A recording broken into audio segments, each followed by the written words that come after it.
Once again, we dive even deeper. If you've been watching my latest videos, I was repeating over and over, I feel that this move is not done yet. Well, I have good news this time. I think we are getting closer to the point where this move will be resolved. Let's dive into the charts and see what is this about.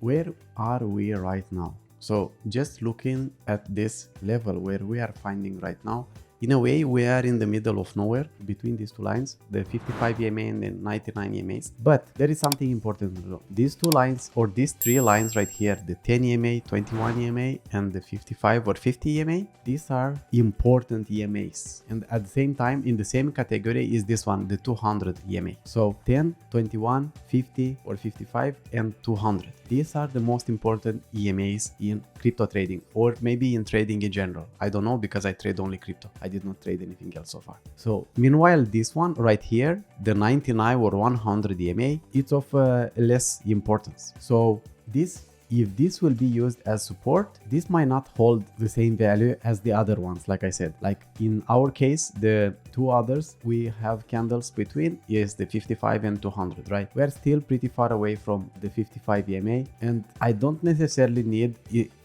we will get so low to touch that. But let's see, where are we finding ourselves right now? So what do we find here? What do we have here? Looks like there is this area of support right here. Could draw this like that, I would say, between the resistance of these candles and the support of these candles right here, right? Which from my point of view could act as a bounce back area, but is not necessarily the best. But it could act as a bounce back area, of course, nonetheless. Now we can see that today's candle touched exactly this area right here. And now looks like it's still undecided, but it could still work out. Now, if we have a look at the weekly chart, this is another proof that actually this is not an amazing support area, right? We don't see amazing support, but actually where we see from a weekly perspective, it's here. It's starting with 52 or close to 53, either there, the week of that candle, the red candle, or here, right? So this would actually be a really nice buyout. And not only that, just have a look at this.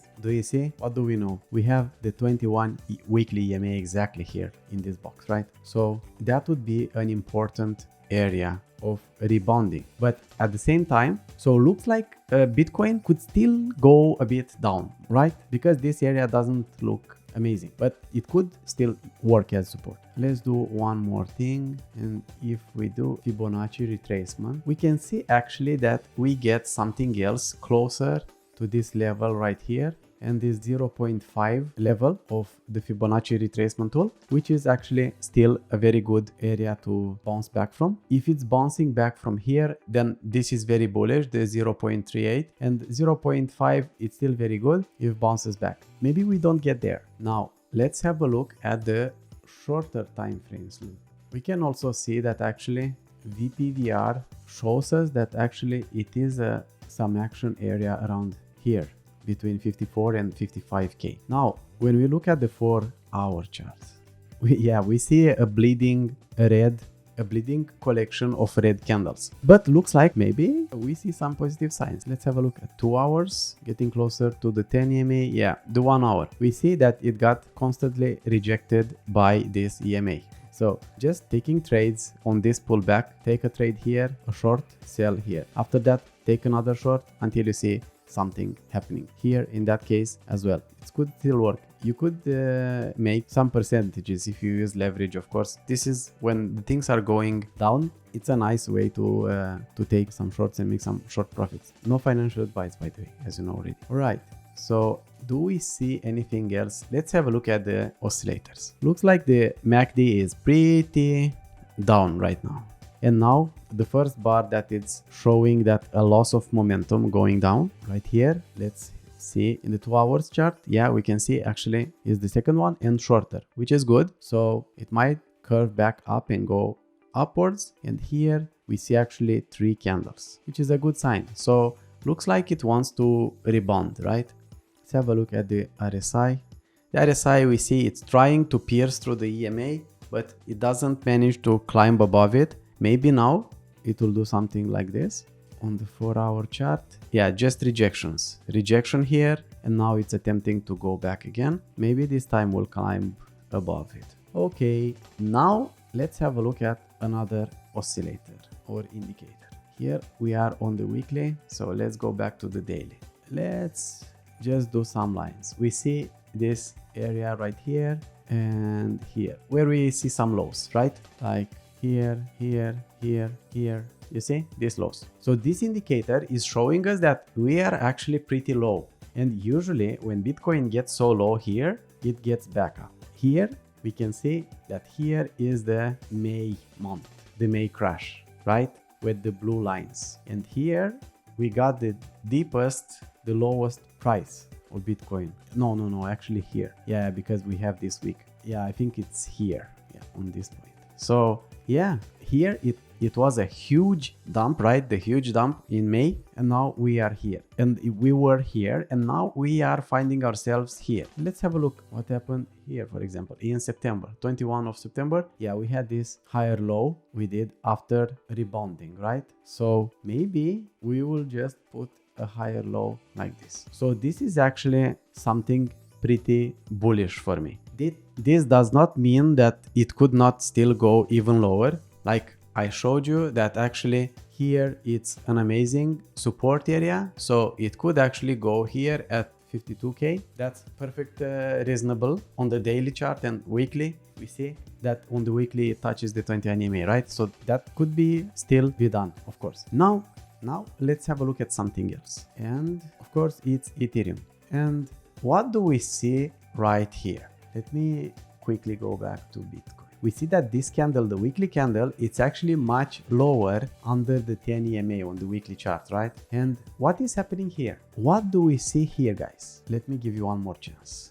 You see this top here? We went through it and we were heading for this area right here. But actually, what did Ethereum do? Oh yes, actually Ethereum hit a pretty important support area. 10 EMA, previous all-time high, and retest of previous all-time high. What does that tell you? Because to me, this is very bullish. This means that actually Ethereum could lead this recovery. Yes, you heard that right. I am pretty bullish on this. And I started to redeploy my Tether and to buy some cheap coins. This is not financial advice, by the way. I'm still comfortable. So I'm in crypto for the long term. So if I make a fail here, that's it. I will wait, I will hodl until I will get a chance to sell in profit. But right now for me, I think from all the possibilities out there is like, this is the first possibility to happen. Like the recovery is happening now, or the market is making a base here. Ethereum and Bitcoin is making a base and recovering from here, at least pulling back. I don't know if they will break above the previous all-time high and go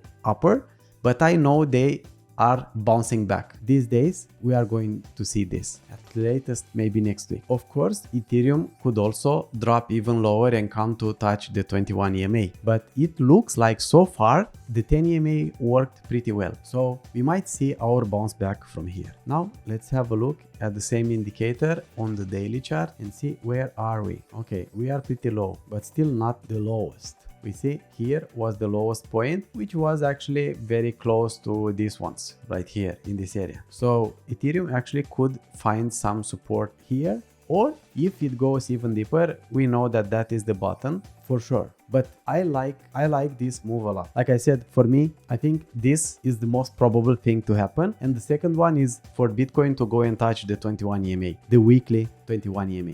All right, now if we have a look at the crypto market overall, oh my god, we can see that there are some coins like the NFT gaming coins are still going strong. We see audio dipped after a huge blow up yesterday. They went up a lot yesterday, I think. Mbox, I don't know what this coin is, but Gala is gaming, Mana, you know, Metaverse, Alice gaming, and NFTs, I think, and Sand, of course. But mainly the market is still red because still looks like the rest of the market is still waiting for Bitcoin or Ethereum to settle. Now, let me tell you very quickly what coins I am buying right now. And this is no financial advice. I'm just telling you what I personally do. So I am very bullish actually, or Theta, however you call it. Looks like this coin has a huge potential. And this is a very good price to buy it at, in my opinion. I am expecting for it to blow up because it did not have a run yet and it has a lot of events going on for it in the next few months. So I'm very bullish on it and I will try to buy as much as I can when I can and move some funds from my very small cap coins into Theta, for example, because it's one of the biggest cap coins I hold. So what I would expect from Theta, I would definitely expect it to reach again these levels about $8 immediately after Bitcoin and Ethereum settles. But actually, if they manage, it will manage to close and go above this level right here. I am looking for the moon for this. I am expecting for it to go up and retest its previous all-time high. And after that, maybe use it as support and go even higher. So I will not go very deep into details, but yeah, this is one of the coins I like. And the other coin, of course, Trias. I bought some more Trias here, close to 15 bucks, a bit under 15 bucks. I don't need you to tell me more about this and why, because yeah, if you follow my channel, you already know. Although we could still get cheaper if Bitcoin will dip a bit more. But looks like this is a very, very good buying opportunity for Trias. And actually the best from all these three buy right now is this Polkadex. I think this is the best buy right now. This coin did not fly yet, this one. And I already bought, this coin went very well for flipping. I bought here, I sold some here. I bought again here, I sold some here. I bought some here and I sold some here. And now I buy more and I will sell some here and I will sell some upper because I am expecting for it to have a run. It did not have a run yet. So let's have a look at this chart. I will try to ignore the spike and just use this and ignore the very highs and lows and just go for this more conservative range. And we can see that actually after it breaks out from this range and it will retest its previous all-time high. After it will retest this area close to 38 bucks, which is already a double up from here, right? 100%. I'm expecting to take some profits here, 64 and close to 100 bucks and above 100 bucks. But this, I'm expecting this coin by the end of this bull run to make easy 10x, but that's an understatement. So I am using a part of my stack for trading and to acquire more, and the rest I'm just keeping and hodling until it will fly higher and I will take some profits. There you go. Finally, we get some bullish signs. Things are going to be exciting. If you hodled and if you had some cash on the side, this is a good chance to get back into the market. This is no financial advisor, or you could even wait a little bit longer and buy sooner. I think like 99%, this is not a bear market right now. 99.99%, this is not a bear market. And if it is, then I failed and I will just wait with my coins. That's it. So that's why don't listen to me. This is just my personal opinion. I had this feeling when the things went south. I don't know why. Lately I started to learn more and to have a better feeling and grasp of the market. Maybe it was just a coincidence. It's most probably was, right? So maybe I get carried away, but like I said, the money are made when the prices are low. That's when the money are made and when the smart money are getting into the coins. So it's up to you what you are going to do. We still need to see concrete signs that we are recovering actually. And meanwhile, we could still dip a bit lower, but overall, I don't think it will make a huge difference if it will go from 55K to 52K in the impact it will have across the whole market. So I would rather take at least a part of my stable coins into some coins that I want to speculate on, maybe keep another part of it for the bigger dip. So a wise man said that it's always smart to have cash in hands, no matter what the conditions of the market, because when something like this happens, you can take advantage of it. If you don't have liquidity at all and you are stuck only with coins, then it's difficult to do anything, right? Because you are already at a loss, most probably, and it's difficult to cash in. So that's why it's smart, like when the market is going up, take some profits and keep it there. Keep it there for times like this. Nothing here is financial advice, just me blabbering about fictional crypto coins. Stay tuned for tomorrow to see if we get any continuation on this trend or if we get this invalidated. Thank you for watching and see you next time.